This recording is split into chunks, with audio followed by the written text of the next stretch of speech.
Hello everybody.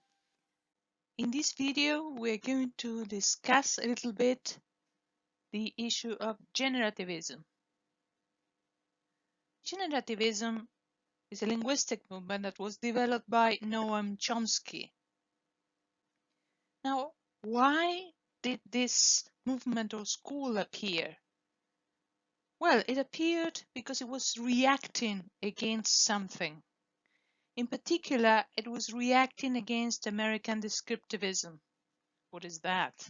That is a particular version of structuralism. So in a way, Chomsky appears to not to attack, but to offer something different from structuralism, from Saussure. Descriptivism, it's an enterprise whose priority is the description of particular languages rather than the devising of theoretical models for language in general. And this is a problem. Saussure always speaks about the langue, and the langue is a particular language. It's more descriptive. And Chomsky was always interested in trying to find something more general, something that would apply to all the languages. So let's see a little bit of his ideas.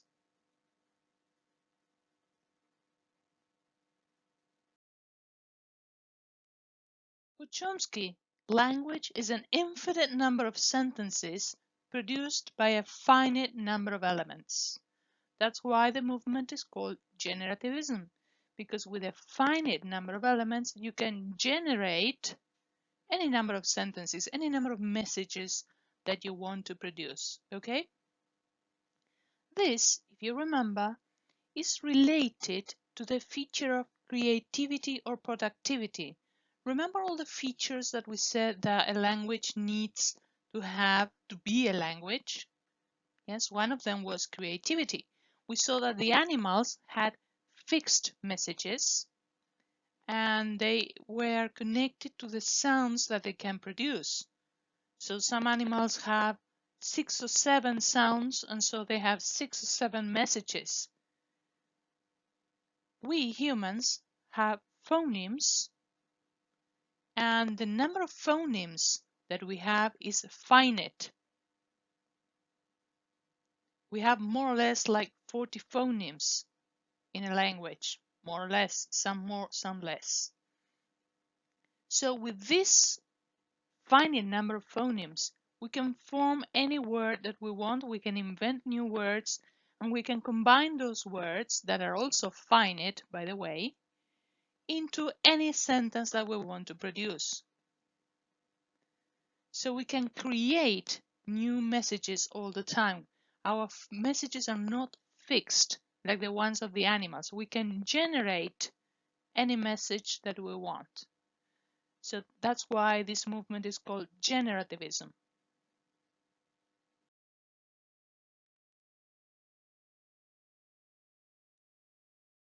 Now, when Chomsky starts analyzing all the languages, he discovers that there are features that they have in common. And so he thinks that there is a possibility of having a universal grammar, that is to say, a grammar that applies to all the languages. And this grammar, this universal grammar, this UG as he calls it, is formed by general abstract properties or parameters of language as a whole, which are claimed to be universal and innate. Why are they universal? Because they belong to all the languages. All the languages have them. And they are innate because we have it together with our genetic material. It's genetically transmitted. Then we're going to see more about this part. So, remember that linguistics is a science and it differs from traditional grammar. Traditional grammar was a system that existed before linguistics came as a science. And traditional grammar had the idea that you needed a model to analyze all the languages. This is the same idea that Chomsky has. But what is the difference? That traditional grammar thought that this model should be Latin, because Latin was considered to be a superior language, And so all the other languages had to conform to the grammar of Latin. Obviously, this was not possible. So Chomsky goes beyond and he says, no, there is something universal. There is a universal grammar. And it's not the grammar of any particular language, but it's a general abstract properties that languages have. For example, all languages have nouns, or all languages have verbs. That is a generality, a parameter. So if all the languages have that, that is part of the universal grammar. Do you follow? He's trying to find a universal framework from which he can analyze any language.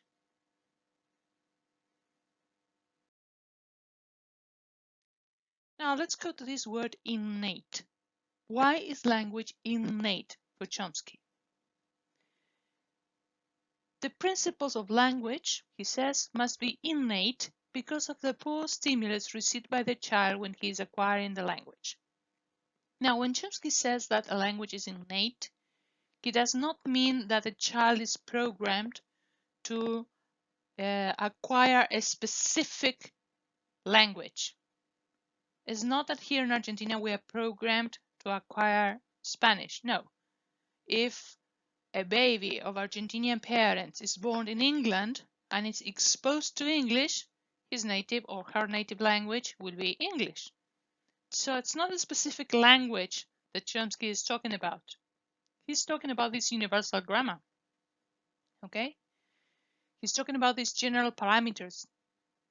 He says that that is innate, that we already have that in our genetic material. Why does he say this? Because he thinks that the child, when the child acquires the language, the stimulus that he receives is very poor. If you think of it, yes, the family or the mother, which is the primary caregiver in many cases, does not sit with the child to teach the language to the child. Do you understand this? The child apparently just picks up the language just by being exposed to it by the family, by the mother, by the brothers, sisters, parents, relatives, friends, etc. Nobody sits with the child to teach him specifically the language. See that happens later, afterwards, when you learn a second language. Yes, a foreign language. But not with the native language.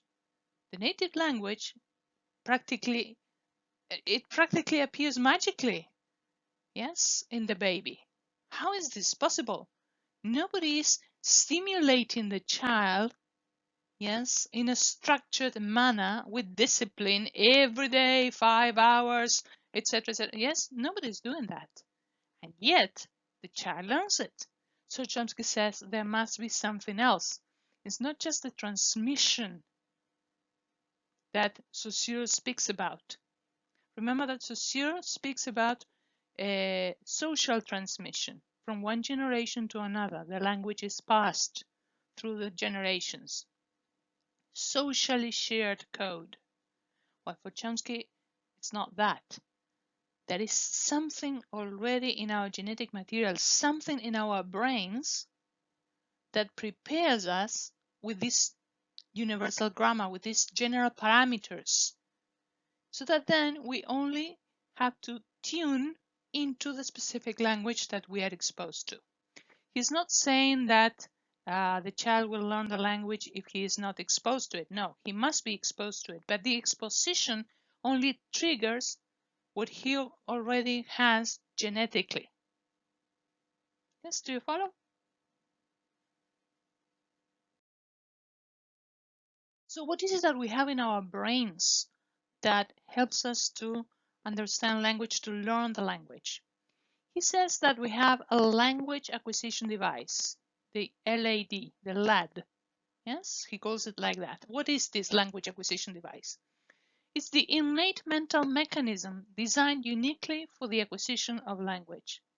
So there is something in your brain that already has language when you are born. Not a specific language, but the parameters of language. Okay? So instead of being socially transmitted, socially shared like in Saussure, for Chomsky, linguistics of the language, it's something mental. It is mental. So much so that for him, linguistics is a branch of cognitive psychology. See the difference? See how this is a reaction to Saussure? Because Saussure is talking about, yes, this lang that is socially shared and all that. And Chomsky is speaking about the mental plane.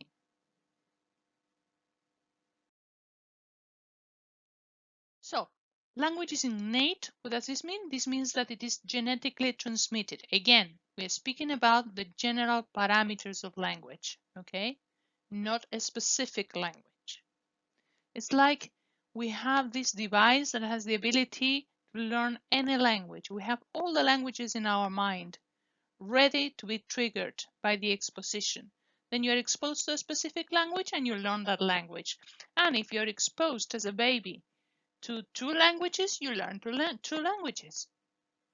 You are bilingual, for example.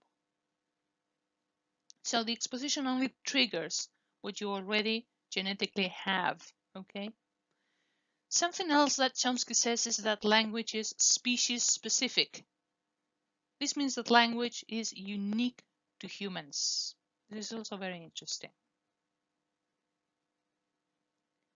So this would mean, for example, that all those movies that you see where the extraterrestrials talk English to the people that they encounter, or these translation devices that they have, or etc. And this is not possible for Chomsky, okay? Because language has to do with our species, with the human species. Other species have other forms of communication, which are not language, and they do not have the same parameters as we have. This is his idea. All these things here are his ideas. Is this true or not? Who is right, Saussure or Chomsky? We don't know. We don't know. Yes? These are just different ideas. In the future, maybe when science studies the brain, yes, we have now more technology to study the brain and to study how the brain reacts and to study the mind. Yes, maybe some of these ideas will be confirmed or refuted. But that's science, okay? That's science. Nothing is absolute in science. Everything is relative. For now, this is what we got. And these are the ideas that we got. Okay? All right, that's all then for this video. I will see you in another video.